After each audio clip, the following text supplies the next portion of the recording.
Study after study has found that there's absolutely no link between vaccinations and autism. So why doesn't this conspiracy theory die? That is the question.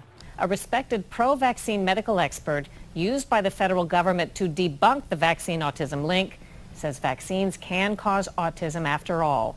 He took aside the Department of Justice, or DOJ lawyers he worked for, defending vaccines in vaccine court. He told them that he discovered exceptions in which vaccinations could cause autism. We are here with Dr. John Poling. He is, first of all, he's a neurologist. He's also the father of Hannah Poling. Her case of autism diagnosis was conceded by the federal government as having been contributed to by vaccines. That was a pretty startling thing, I think, for a lot of people to hear. The Department of Health and Human Services conceded that my daughter's medical problems, which are autism, encephalopathy, seizures, were brought on by vaccination. Dr. William Thompson, a scientist you've probably never heard of. And it was on August 27th of 2014 that Dr. Thompson made an admission that got very little media coverage, but it was a major statement. That statement read in part, quote, "I regret that my co-authors and I omitted statistically significant information in our 2004 article published in the journal Pediatrics." Congressman Posey brought this information to the floor of Congress, and what he read there was nothing short of stunning. The remaining 4 co-authors all met and brought a big garbage can into the meeting room and reviewed and went through all the hard copy documents that we had thought we should discard and put them in a huge garbage can. If you can't protect your own children, at least think of the families who are suffering through cancer treatments and chemotherapy and the possible harm and life-threatening danger. Sick children who are in the hospital have cancer and cannot get a vaccine. My boy's not vaccinated, and I can tell parents why, but not if they say I have a sick child. I don't know what to answer. Okay, the answer is that you go to the Johns Hopkins Cancer Institute website and you download their page that's warning you that if you've had any live viral vaccines, that you shouldn't go anywhere near their cancer ward.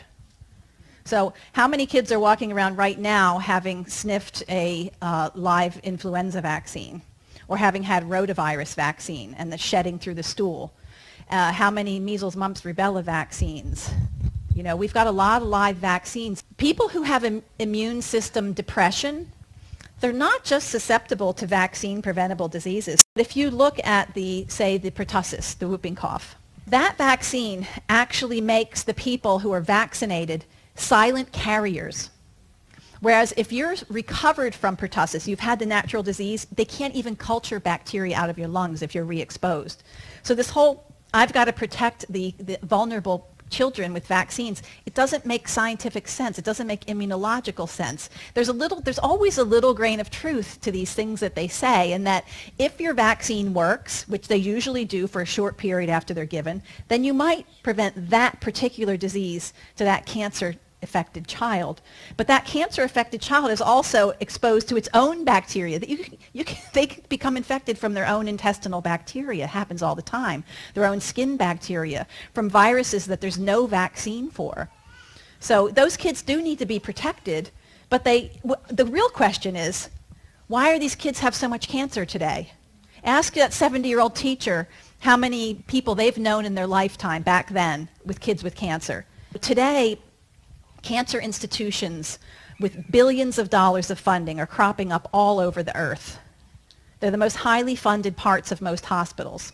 I think that vaccinated, unvaccinated study really needs to be done, because we need to also look at the rates of cancer between the vaccinated and unvaccinated and the medicated and unmedicated child. I believe that the cancer increase is very strongly linked to the chickenpox, which is so heavily contaminated. There is more contaminating DNA in that vaccine than viral DNA. When you make a vaccine or when you make a biologic drug, we make them in a cell. And then we try to purify the drug away from the cell. But that purification process is never 100%. And that's because your yield would be so low, you wouldn't be able to sell your drug.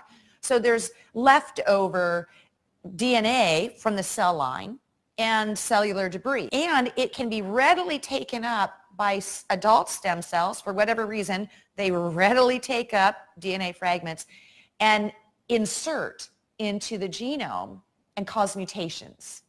When you talk to big scientists in the field, like maybe Paul Offit or Stanley Plotkin, I think the assumption is, well, yeah, there's fragments of DNA, but even if it affected one of your billions of cells or whatever, what difference does it make? But it would only be a problem if it's not just any cell, but our stem cells, correct? And it's the stem cells that take them up. You just did a study this last year. Can you tell me a little bit about that? Like how, what you were looking at and how did it turn out? We took adult stem cells and we put them in culture where they don't grow, and we added vaccines to them. And we added the fetal manufactured vaccines and the DTaP. And what we were looking for was survival. So if the cells survive, it means a mutation event has occurred. It should have died. Because they should have died. Okay. And they did survive. So I did a little research, and there is indeed elevations in childhood cancers. I mean, they can't build these childhood cancer wards fast enough. We're really focused on the fetal contaminants because when you look at autism, there are distinct years where autism will suddenly jump the curve of its rise. It's called a change point. They are always, so far, associated with the introduction of a human fetal manufactured vaccine. You can have a mutation in one stem cell that can affect 60, 70, 85% of the blood cells in your body that regulate immunity, including in your brain.